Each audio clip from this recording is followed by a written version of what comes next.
स्वागत है दोस्तों आप सभी का ब्रेक के बाद। आज बात हो रही है आपके अपने पसंदीदा शो मार्केट फर्स्ट में प्लास्टिक उद्योग की। प्लास्टिक सेक्टर से जो है वो कितना बढ़ रहा है आज के समय में, और प्लास्टिक से जुड़े हुए जो उत्पाद हैं वो कितना फायदेमंद है या कितना नुकसानदायक है आपके और हमारे लिए। तो दोस्तों मेहमानों का रुख करते हैं, मेहमानों से बात करते हैं। सबसे पहले लक्ष्मण सिंह जी, मैं आपके पास आना चाहूंगा। पाइप्स का हम जिक्र कर रहे थे, पाइप्स पे हम ब्रेक से पहले बात कर रहे थे। आपसे मैं जानना चाहूंगा आपके नजरिए में लोहे के जो पाइप होते हैं, सीमेंट के जो पाइप होते हैं, उनके मुताबिक जो प्लास्टिक के पाइप है वो कितने उपयोगी साबित हो रहे हैं?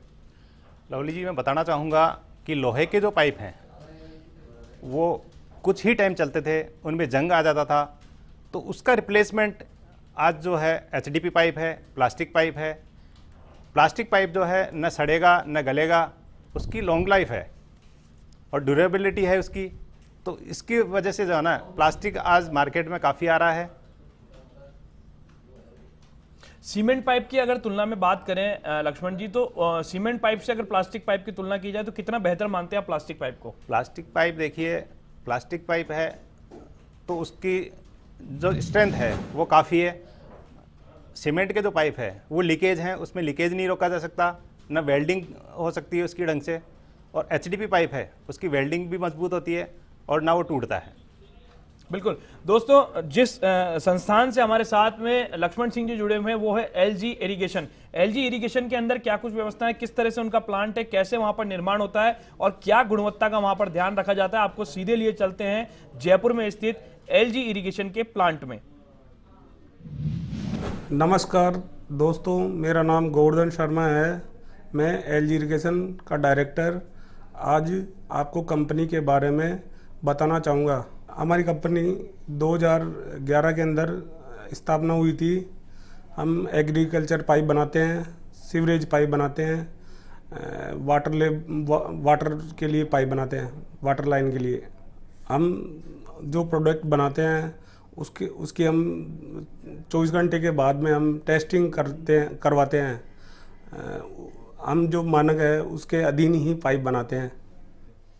हम किसान वर्ग का भी काम करते हैं। जो हमारे पास 4 लाइसेंस है, 3 लाइसेंस है हमारे पास।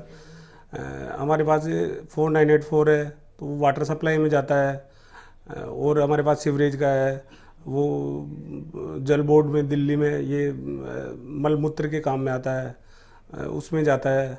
हम स्प्रिंकलर पाइप बनाते हैं। ये अब हमारे जो काश्तकारों, जो किसान भाई है, उनके लिए स्प्रिंकलर के काम में आता है। एग्रीकल्चर के अंदर हम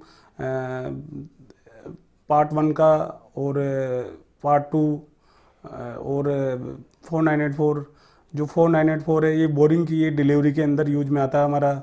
और ये पार्ट 1 है, ये है पानी की लाइन के अंदर बोरिंग से जो किसान का जो खेत होता है उसमें पानी ले जाने के यूज में आता है। और स्प्रिंकलर पाइप होता है, ये खेत में अपने जो फुहारे होते हैं इसके फुहारे चलाने के यूज में आता है। हम क्वालिटी से कोई समझौता नहीं करते हैं। हम जो भारतीय जो स्टैंडर्ड है, भारतीय मानक ब्यूरो का जो स्टैंडर्ड है उसके अनुसार ही हम बनाते हैं। जो हमारी जो कंपनी है उसमें जो लेबर्स है वो अनुभवी है, जैसे ऑपरेटर है, मशीन ऑपरेट करते हैं। हमारी कंपनी दिल्ली जल बोर्ड में हमारा जो ये सीवरेज पाइप है ये जाता है। हमारा पाइप जो दिल्ली मेट्रो है उसमें जाता है। हमारा पाइप यूपी जल बोर्ड में जाता है। हमारा पाइप है ये भूटान जाता है, नेपाल जाता है। हम क्वालिटी से कोई समझौता नहीं करते हैं, इसलिए कस्टमर हमारा पाइप खरीदता है। हमारी कंपनी आईएसओ भी है, हमारी कंपनी के अंदर आईएसओ भी है। तो हम एक काम करते हैं, सिस्टमेटिक तरीके से करते हैं। जैसे जो चीज़ जहाँ पे चाहिए वो वहीं पे मिलती है। हमारी कंपनी का जो प्लांट है वो बगरू रिक्को के अंदर स्थित है।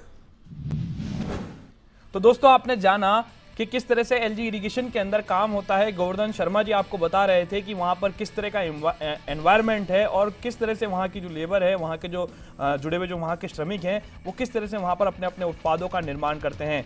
अमित गुप्ता जी, अब मैं आपका रुख करना चाहूँगा, आपसे मैं जानना चाहूँगा, प्लास्टिक उद्योग से आप लोग जुड़े हुए हैं, लेकिन किस तरह की दिक्कतों का सामना करना पड़ता है आपके उद्योग को?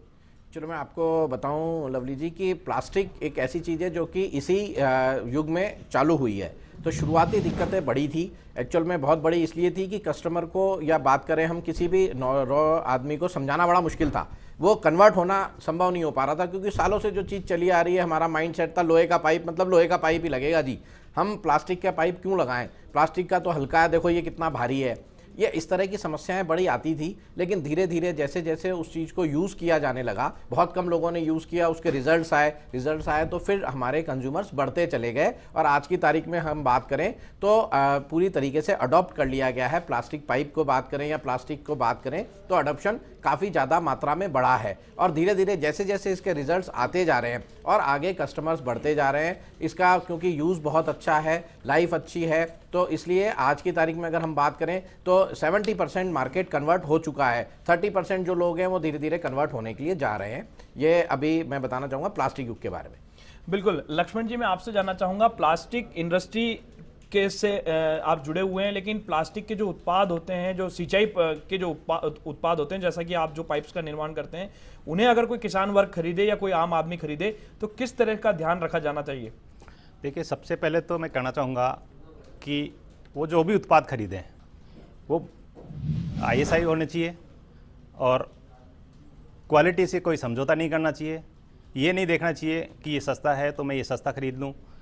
हमेशा जो है पाइप खरीदते टाइम या प्लास्टिक के कोई भी आइटम खरीदते टाइम उसका हमेशा यही ध्यान रखना चाहिए कि क्वालिटी खरीदें, बस क्वालिटी की तरफ ही अग्रसर हों। बिल्कुल। अमित गुप्ता जी, मैं आपसे जानना चाहूँगा, आपकी जो कंपनी है वो टैंक निर्माण में भी अधीनस्थ जो है, ये कहा जा सकता है कि काफ़ी आगे अग्रसर वो कंपनी है, तो वेक्टस किस तरह के टैंक्स का निर्माण करता है? देखिए, मैं बताऊं कि अगर वेक्टस इंडस्ट्रीज लिमिटेड से फॉर्मर अगर हम चले जाएंगे तो हमारी कंपनी की शुरुआत वाटर टैंक से ही हुई थी। हम लोगों ने बहुत ही बढ़िया क्वालिटी के गंगा के नाम से वाटर टैंक से हमारी कंपनी की शुरुआत की थी। उस समय के अंदर गंगा टैंक आए थे जो कि क्वालिटी बेस्ड प्रोडक्ट थे। हम लोगों ने सबसे पहले एक रेवोल्यूशन किया था। जो पहले टैंक्स आते थे, एक ट्रेडिशनल टैंक आया करते थे, आपको ध्यान होगा लवली जी की, काले कलर के टैंक छतों पे लगा करते थे, एक जैसी डिजाइन के काले कलर के टैंक लगे हुए हैं। हम लोगों ने एक क्रांति लेके आए टैंक के अंदर, एक बहुत बढ़िया क्वालिटी के अंदर ट्रिपल लेयर 4 लेयर टैंक लेके आए, और वो भी कलर्स के साथ में। 8 कलर के अंदर हम लोगों ने गंगा के अंदर टैंक्स लॉन्च किए इंडिया के अंदर, जिनको बहुत तगड़ा रिस्पांस मिला, बहुत अच्छा रिस्पांस मिला। उसके बाद में हम लोगों ने एक बहुत अच्छी रेंज शुरू करी, यूरो टैंक, जो कि इंडिया का आज भी सबसे नंबर 1 टैंक माना जाता है, जो कि एंटी बैक्टीरियल टैंक्स है। वाटरवेल के नाम से हमारे वाटर टैंक्स आया करते थे, वो भी बहुत बढ़िया क्वालिटी के टैंक्स थे। तो ये रेंज हमारी आ रही थी। उसके बाद हम लोगों ने, ये एक रोटो मोल्डिंग प्रोसेस के द्वारा बनता था, तो इसमें प्रोडक्शन की एक लिमिटेशन होती है। तो हम लोगों ने ये विचार किया कि इसको बढ़ाना कैसे चाहिए। तो जब वेक्टस फॉर्म हुई उसके बाद में जो टैंक हमने लॉन्च किया वो एक लेटेस्ट प्रोसेस होता है जिसको बोला जाता है ब्लो मोल्डिंग। जैसे रोटो मोल्डिंग की बात करूं तो 3 मिनट में 45 मिनट्स में एक टैंक बनता है, जबकि ब्लो मोल्डिंग में 3 मिनट में एक टैंक बनता है। तो ये एक बहुत बड़ा डिफरेंस था प्रोडक्शन का, क्योंकि टैंक की डिमांड आज की तारीख में बहुत ज़्यादा है। इतनी है कि कोई एक कंपनी पूर्ति नहीं कर सकती, 10 कंपनी पूर्ति नहीं कर सकती। तो एक ये प्रोसेस नया आने से बहुत बढ़िया एक नई क्रांति आई, जो कि ब्लो मोल्डिंग टैंक था। अनब्रेकेबल टैंक्स हम लोगों ने लॉन्च किए, जिसको वेक्टस के नाम से लॉन्च किया, गंगा के नाम से, वाटरवेल के नाम से हम लोग आ रहे हैं। और ये अनब्रेकेबल टैंक्स हैं जो कि छत से 3 मंजिल से भी गिरा दे, मैं आपको बताना चाहूँगा 3 मंजिल से भी गिरा दे तो ये टैंक टूटते नहीं है। ये एक बहुत बड़ी हमारी कामयाबी थी इस फील्ड के अंदर, जिसको कि हम लोगों ने करा है, और मार्केट में इसको इतना ज़बरदस्त रिस्पॉन्स है कि पूछिए मत। बिल्कुल। आपसे जानना चाहूंगा लक्ष्मण जी, आपके पाइप की क्या खासियत है? क्योंकि आपके टैंक ने, अमित गुप्ता जी ने अपने टैंक की खासियत बताई, आपके पाइप में क्या किस तरह की खासियत है? देखिए, हमारे पाइप की खासियत मैं बताता हूँ कि हम जो पाइप बनाते हैं वो प्रोडक्शन के बाद पूरा क्वालिटी में टेस्ट करते हैं। क्वालिटी में टेस्ट करने के बाद उसको मार्केट में उतारते हैं।